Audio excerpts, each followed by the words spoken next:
Some South Africans have for some time now been getting their COVID-19 vaccine and have gotten used to observing non-pharmaceutical interventions.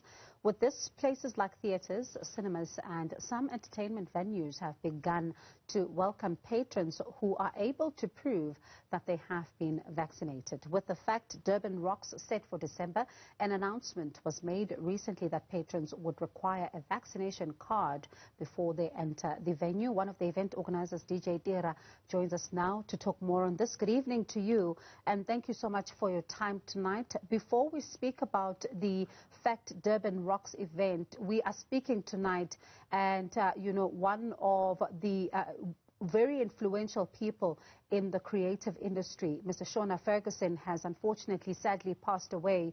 What's your reaction to that news this evening? It is really, really sad that a great man like Shona Ferguson has left us. He was a very close friend, also a business associate. There's still a lot of things that we're planning to do together. He was also teaching me a little bit of this and that in the entertainment industry as a person who's been around for quite some time. So it is certain that he has passed on, and I'm really, really sad about this. Yeah. And our condolences, because clearly you are someone who has worked with him closely. Let's talk about your tweet. We saw your tweet, really getting some people worked up, and some people saying that, no, how do you say that we're not allowed to come into the venue if we're not vaccinated? Tell us about that decision that led to you just saying that no vaccination card, no entry to the fact Durban Rocks Festival. The entertainment industry has really suffered a lot due to lockdown. So it's been really, really a long 16 months. And a person always thinks of ways in order to help. How are we going to bring back the events? What can help? And for me, I believe in a vaccine. I believe in vaccination, that a vaccination can really help our country. But what I didn't know before the tweet was how many people really don't believe in vaccination or who don't prefer to be vaccinated. And the backlash came when I told the people that they will need a vaccine card in order to come through to fact Durban Rocks, which I don't think that is something that I will say again, because I care a lot about my people and I really want to see them coming to my event. And if having a vaccination card is that much of a problem, maybe then let's just keep it moving. So you're changing your mind? You know what?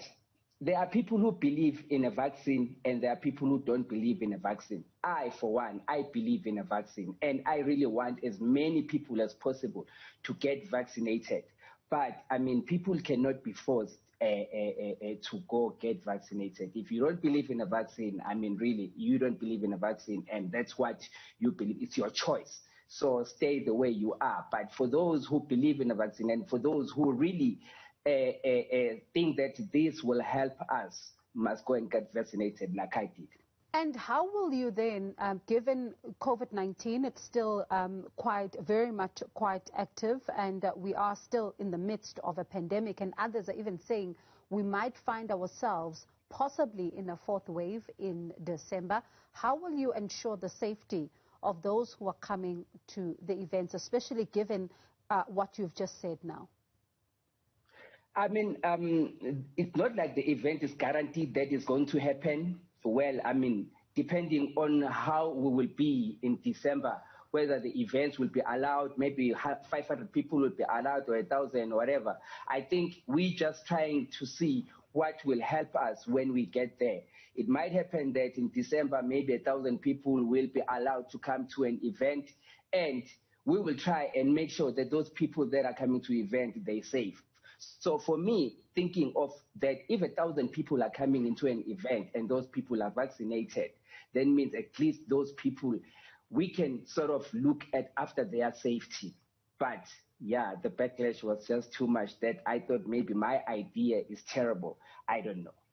Let's then talk about the impact of COVID-19, because as you rightfully say that you can't even guarantee that this event will go ahead, as we have seen some of the things being cancelled given what has been happening.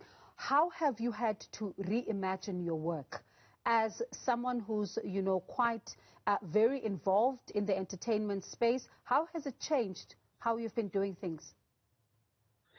A lot of things have changed. Like right now, we are looking forward more at putting together content that we can sell on the internet, content that we can sell for TV in order to get paid, because obviously large gatherings are not allowed. So we have to look at other means where we can be able to still have business, to still make some money.